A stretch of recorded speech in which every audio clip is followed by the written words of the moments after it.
con la palabra en el corazón. Un desafío a navegar por las corrientes del conocimiento de la palabra de Dios. No se despeguen, que ahora comienza con la palabra en el corazón.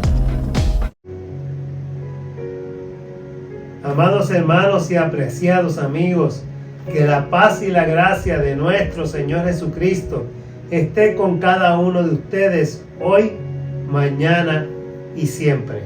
Como todas las semanas, les saludamos sus hermanos Sandra Torres, Richard López, que con mucho amor les traemos con la palabra en el corazón.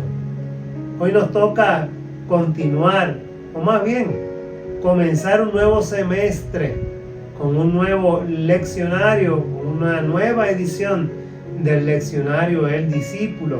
Y comenzamos hoy con lo que sería la primera unidad de este nuevo semestre que comenzamos.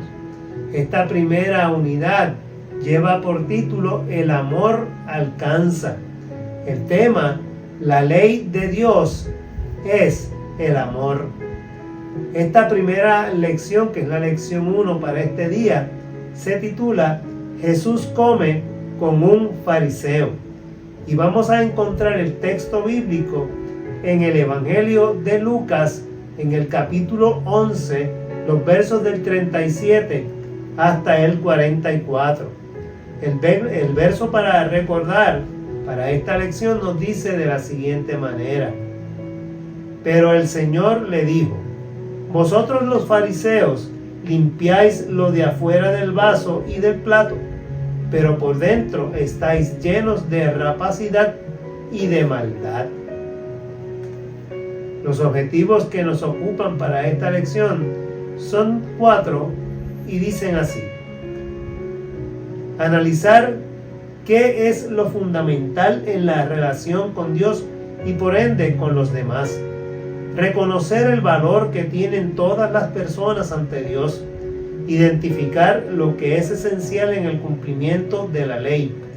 Destacar el comportamiento de Jesús cuando lo que está planteado es la honestidad y la pureza de los que dicen representar a Dios. En el vocabulario tenemos varias palabras. La primera es fariseos. Eran líderes religiosos muy conservadores. Aceptaban como escritura la ley, los profetas y los escritos. Hacían sus adaptaciones a estas escrituras con interpretaciones orales. La forma en que añaden prescripciones a la ley es fuertemente criticada por Jesús. La mayoría de los escribas eran fariseos. Eran los maestros del pueblo judío. La segunda palabra es escribas. Posiblemente eran fariseos que se dedicaban a estudiar la ley judaica. Lo hacían con mucha rigurosidad. Se acepta, sin embargo, que no todos los escribas eran fariseos. La siguiente palabra es ley. Se le conoce como la Torá, enseñanzas dadas por Dios al pueblo para orientar su conducta en el ámbito personal, social y cultico. Mediante esta se crea el pacto que expresa la voluntad de Dios y que el pueblo debe obedecer. El fundamento teológico de la ley se origina en el encuentro de Dios con Moisés y en las enseñanzas que siguen a este origen. Esta revelación especial de Dios a Moisés es el norte para la predicación de los profetas y demás personajes y escritos del Antiguo Testamento. Como hemos mencionado, la lección de hoy está basada en el Evangelio de Lucas. Lucas, en la manera en que está organizada la Biblia que cada uno de nosotros posee, Lucas aparece como el tercer evangelista. Lucas presenta a Jesús como el perfecto sacrificio por todo el mundo. Es sobre todo en Lucas donde se derriban las barreras y Jesús es para los judíos, Jesús también es para los gentiles, Jesús también es para las mujeres. Jesús también es para los niños, para los piadosos, para los pecadores igualmente. O sea, en Lucas nosotros vemos el alcance universal de la persona de Jesús y del mensaje que Jesús está trayendo a cada una de las personas que pueden escucharles. Tenemos que entender que primordialmente el Evangelio de Lucas está dirigido a una comunidad que es gentil. Por lo tanto, ese enfoque de alcanzar a los gentiles y ver milagros obrados a gentiles es de particular importancia en el Evangelio de Lucas. Así que dirigido a una comunidad gentil con una amplia visión del amor que es para todos. Lucas es el que no le ve límites al amor de Dios. De hecho, Lucas se escribe posiblemente después del año 70, cuando ya el templo había sido destruido y cuando ya la idea de la segunda venida de Cristo deja de ser algo inminente y se proyecta más hacia el futuro. Así que la venida de Cristo se ha retrasado y la iglesia se hace la idea entonces de que tiene que vivir en el tiempo del Señor, en el tiempo que le está tocando vivir y buscar acomodo dentro del imperio romano. Así que ya el Señor, y de hecho Pedro, cuando escribe su carta, dice: el Señor no retarda su promesa, sino que es paciente y justo, no queriendo que todos perezcan, sino que todos procedan al arrepentimiento. Así que la idea de la inminente o el inminente regreso de la parucía de Cristo se deja a un lado y comienza la iglesia a desarrollar más un liderazgo con el fin de predicar el Evangelio en la espera de la venida de nuestro Señor y nuestro Salvador Jesucristo. Así que en ese sentido la iglesia tiene que ir amoldándose a los tiempos y, sin dejar de predicar el Evangelio, acomodarse a su realidad. En la comunidad, esta la comunidad, la comunidad del Evangelio de Lucas, que entiende que la verdadera iglesia o la verdadera paz no se basa en el dominio y en la explotación, sino en el servicio y en la no violencia. Así que fíjense ustedes qué características más interesantes tenía la comunidad a la cual fue escrita el Evangelio de Lucas, porque parecería que se nos está escribiendo a nosotros en el día de hoy. Una iglesia que espera, y hace algunos años atrás se predicaba fervientemente la venida de Cristo. Algunos inclusive hablaron de fechas y aproximaciones y tuvieron la osadía hasta de marcar el calendario como la posible o el día en que iba a llegar Cristo. Así que eso no sucedió tampoco ha sucedido, pero nosotros seguimos en ese hoy no es, tal vez mañana, en el aquí no, en el mañana que se espera, no en el ahora, pero en el futuro esperanzador. Por eso es que la iglesia se mueve y tiene que predicar sobre todas las cosas el amor de Dios en Cristo Jesús a todos aquellos que no le han conocido, porque tenemos que alcanzar esas vidas. A eso se dedicó la comunidad del Evangelio de Lucas, en esa expectativa de futuro mesiánico de encuentro con el Señor, pero al mismo tiempo mirando los acontecimientos del momento y tratando de acomodarse a ellos de manera que la iglesia pudiera seguir predicando el Evangelio del Señor. Vamos al pasaje bíblico del capítulo 11 del Evangelio de Lucas, y vamos a comenzar a leer en el verso 37 En el nombre del Padre, del Hijo y del Espíritu Santo. Amén. Tan pronto terminó de hablar, un fariseo le rogó que comiera con él. Y entrando Jesús en la casa, se sentó a la mesa. El fariseo, cuando lo vio, se extrañó de que no se hubiera lavado antes de comer. Pero el Señor le dijo: vosotros los fariseos limpiáis lo de afuera del vaso y del plato, pero por dentro estáis llenos de rapacidad y de maldad. Necios, el que hizo lo de afuera, ¿no hizo también lo de adentro? Dad limosna de lo que tenéis, y entonces todo os será limpio. Pero hay de vosotros, fariseos, que diezmáis la menta, la ruda y toda hortaliza, y pasáis por alto la justicia y el amor de Dios. Esto os era necesario hacer, sin dejar de hacer aquello.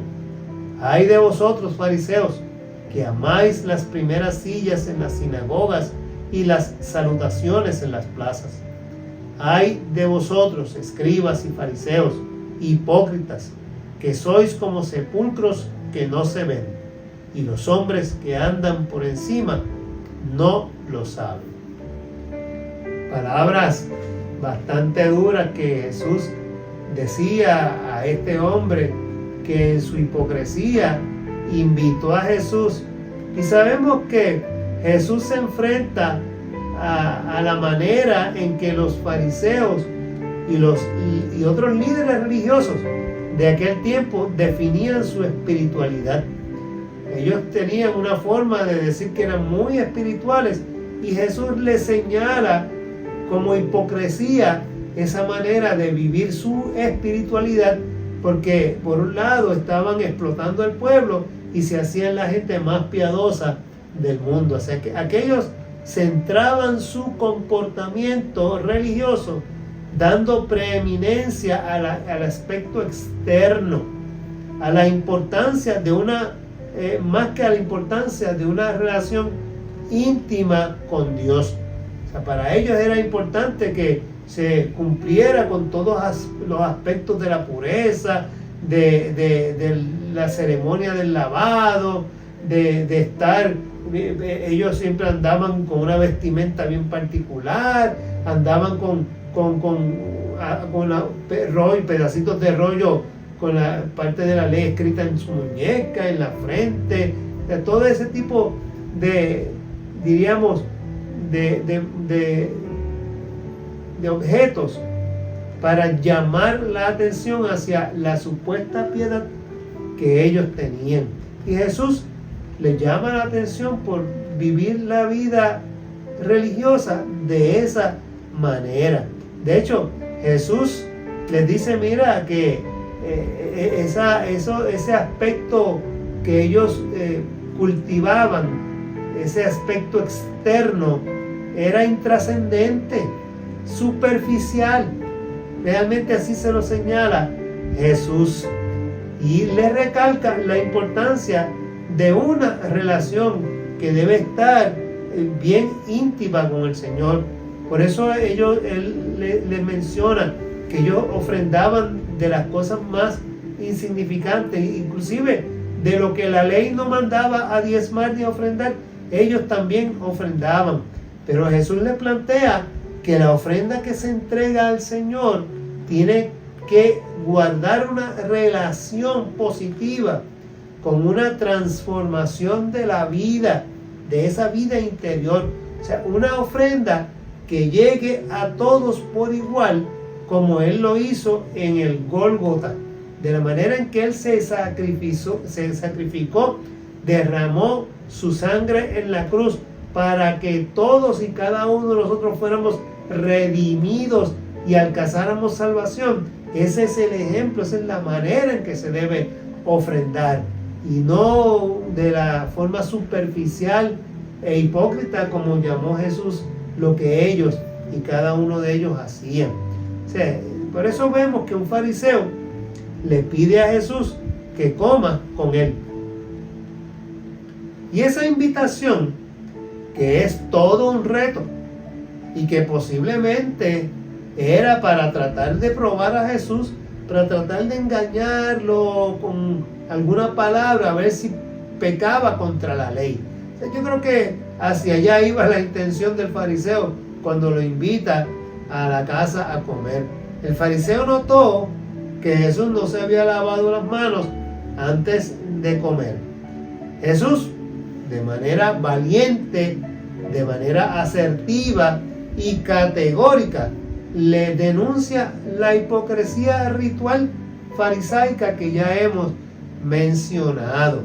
De hecho, delata públicamente la costumbre de aquellos pseudo líderes, así podríamos decir que Jesús los está señalando, esos pseudo líderes religiosos que se entregaban a un rito profiláctico, todo externo, una manera, diríamos, sin adscribirse a un sincero encuentro con Dios. O sea, lo hacían de manera que aquellos le vieran y lo reconocieran como alguien muy piadoso. Y Jesús le llama necios por ese comportamiento. Es decir, ellos desconocen lo que es esencial y fundamental en la concepción de todo lo humano. Ustedes están pretendiendo con estos actos superficiales alcanzar y decirle a la gente que de esa manera se alcanza a Dios, que se puede acercar el hombre a Dios de esta forma. Y Jesús le dice, no, esta forma está totalmente errada, están bien lejos de Dios con esta apariencia de castidad moral y espiritual con la que ellos engañaban a los demás, pero no para nada a Dios. De esa manera se convierten diríamos, en escollos, más que en propiciar y ayudar a las personas a encontrarse con Dios. Mira, se convierten en piedras de tropiezo, en tropezaderos, para que las demás personas puedan ver las buenas obras que definen el carácter de Dios. Fíjense que de esta manera no vamos a encontrarnos con Dios. No es la forma de encontrarse con Dios. Realmente es una acusación terrible la que Jesús está en este momento diciendo y señalando.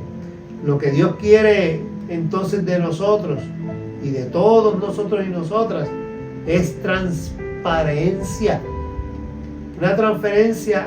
una transparencia espiritual y no un conato. Cuando hablamos de conato, estamos hablando de algo que comienza y que después no continúa. O sea, no es que tú comiences, sí, el Señor, soy muy, muy espiritual, y de momento lo dejas. Y en tu casa eres otra cosa, en la calle eres otra cosa. No se trata de eso.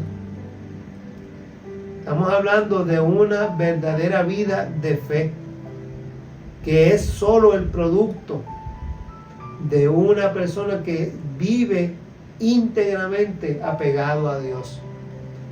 No una fe que es solo el producto de costumbres y tradiciones. Mire que nosotros tenemos costumbres y tradiciones. Decimos muchísimas cosas. Hemos estado en la iglesia desde que nacimos, haciendo lo mismo. Y cuando se nos confronta, y a veces buscamos cualquier excusa para no hacer.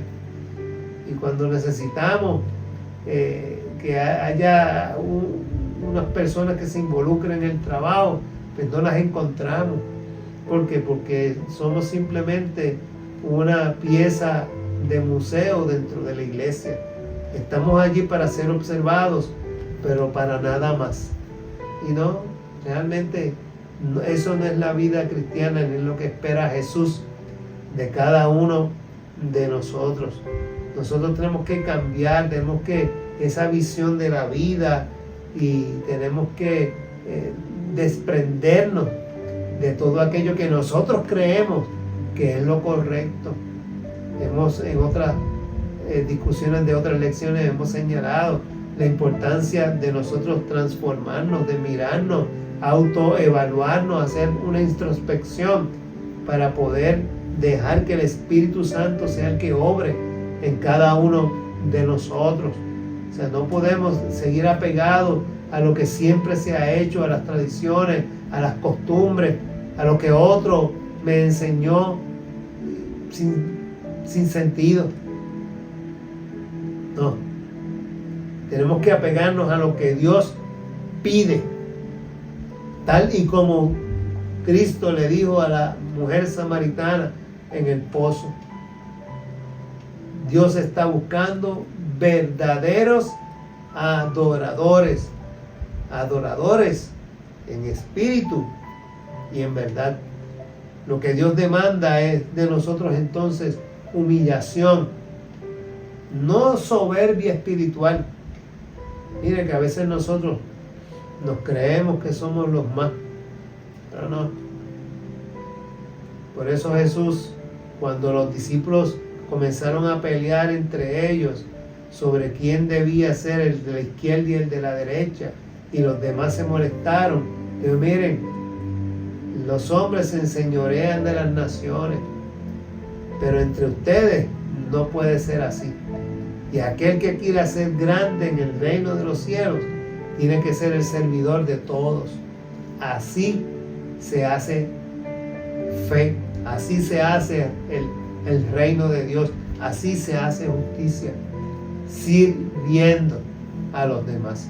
Así que ante Dios todos somos iguales, todos. Los fariseos tenían ese espíritu de grandeza, se creían superiores a los demás, pero no, delante de Dios todos somos iguales. Nuestra acción jamás podrá tener mérito alguno, nada de lo que hagamos puede tener mérito para alcanzar la aprobación de Dios, nada. Por eso la Escritura dice que las obras de fe que nosotros vamos a ejecutar ya están dispuestas, Dios ya las dispuso para cada uno de nosotros, para que no haya entre nosotros ningún espíritu de arrogancia, de orgullo. No, esas obras ya están dispuestas por Dios para aquellos que le temen y le aman. No debemos buscar alabanza, no debemos buscar aplausos o elogios de los demás, porque realmente nosotros somos pecadores. Lo que buscamos y deberíamos buscar cada día es que Dios nos perdone, ir en arrepentimiento todos los días de nuestra vida y acercarnos a Dios y decirle, Señor, perdóname y haz de mí lo que tú quieras, como el alfarero, como el cántico que cantamos.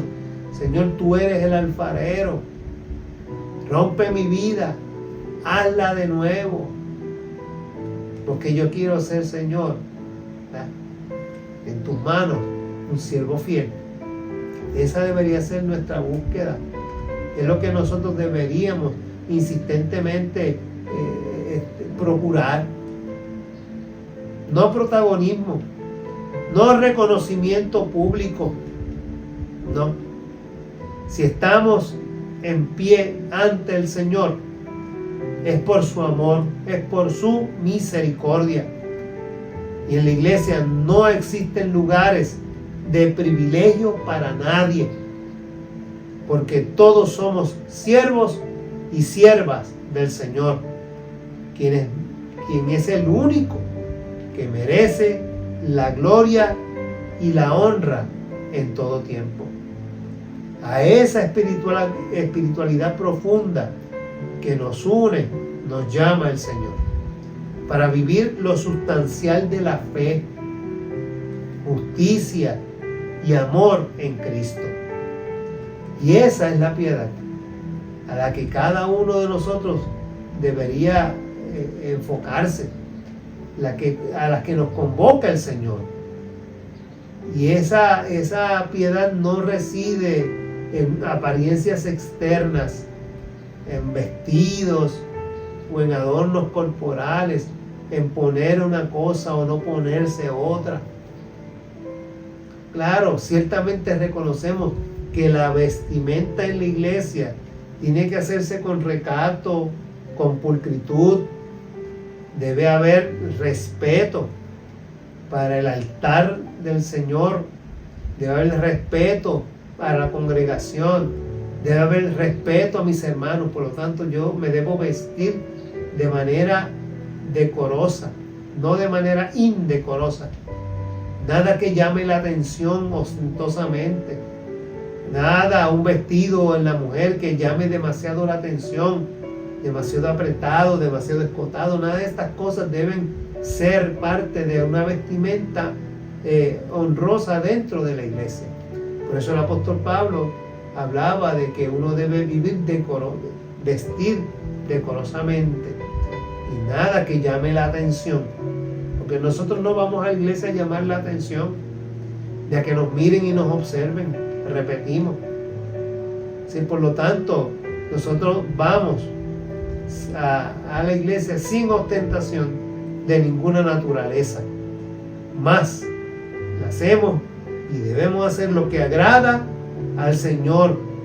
Y lo que agrada al Señor es el corazón que se postra ante su presencia, reconociendo que solo Dios merece culto y honor.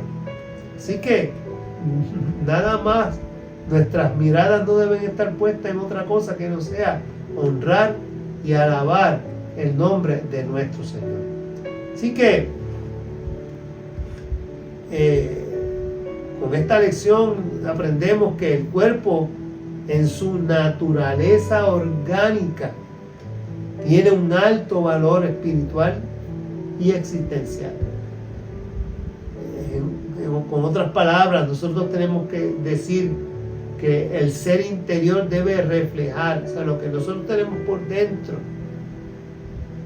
debe reflejar lo que es digno delante de Dios. Por lo tanto, lo que se ve por fuera debe ser signo que refleje un lenguaje que no contradiga esa dignidad. Todo es de Dios y para Dios. Jesús otra vez reclama honestidad y transparencia a los fariseos. Este es un mensaje importante, muy fuerte, que descubre, como hemos dicho, la hipocresía del adorador farisaico. Ese que le entrega a Dios lo que no es esencial, aunque tiene un valor relativo, pero no es esencial. Así que Jesús les critica la falta de humildad. Y para nosotros, al mismo tiempo, como hemos señalado, lo importante es que lo que tenemos adentro lo exteriorizamos también. Si tenemos a Cristo en el corazón, si nuestro anhelo es la alabanza a la gloria de Dios, que eso que está por dentro lo expresamos en alabanza a través de nuestra boca, a través de nuestros actos, a través del amor que proyectamos, a través de todo lo que hacemos. Porque como Cristo, contestándole a un fariseo, lo usamos ahora para concluir con la lección. ¿Qué es lo más importante? Amar a Dios sobre todas las cosas y al prójimo como a uno mismo. A eso nos llama el Señor. La lección se resume de la siguiente manera. En aquellos tiempos Jesús se enfrenta a una religión que reclamaba una supremacía espiritual. Se creían mejores que los demás por haber sido escogidos por Dios. Enseñaban que su piedad era superior. Jesús los confronta al exigirles humildad de corazón para acercarse a Dios como hizo el publicano. Jesús come con el fariseo que lo invita a su casa simplemente porque lo ama. Es cierto que rechaza su conducta, sin embargo acepta su invitación para afirmar el valor de un ser como persona. La importancia que tiene ofrecer a Dios un culto sincero como respuesta a una espiritualidad centrada en la pureza interior y no en apariencias exteriores. Señalamos que es fundamental internalizar los cambios que reclama Jesús en la relación con Dios, estos centrados en el amor y la justicia. Afirmamos los valores de la fraternidad interhumanos, que cancelan todo divisionismo enajenante. Descolla entonces la diversidad en todos los renglones de la vida para destacar que nos necesitamos mutuamente. Toda esta reflexión que reclama justicia y amor como norte para el ejercicio de una espiritualidad que sea propicia a los ojos de Dios tiene como referente la persona de Cristo, Verbo de Dios que encarnó la verdadera justicia y el amor que nos une a Él y a los demás. Quiera el Señor que esta lección podamos internalizarla y profundizar en ella, estudiándola más a fondo, haciendo que estas palabras no se queden en el vacío, sino que podamos ponerlas todos en práctica. Culminemos con la oración. Oremos. Señor, te damos gracias por enseñarnos en qué consiste la verdadera piedad que brota de un corazón contrito y humillado. Tú nos diste el ejemplo de humildad que no busca honores ni reconocimientos y nos mostraste el camino del encuentro con los demás, amándolos aún en medio de nuestras diferencias. Ayúdanos a vivir la fe que desde ti nos mueve a la justicia y al amor. En Cristo Jesús. Amén, amén, amén. Que el Señor te bendiga, que el Señor te guarde y nos vemos la próxima semana. Hemos presentado Con la Palabra en el Corazón. No olviden sintonizarnos la próxima semana y que Dios les bendiga.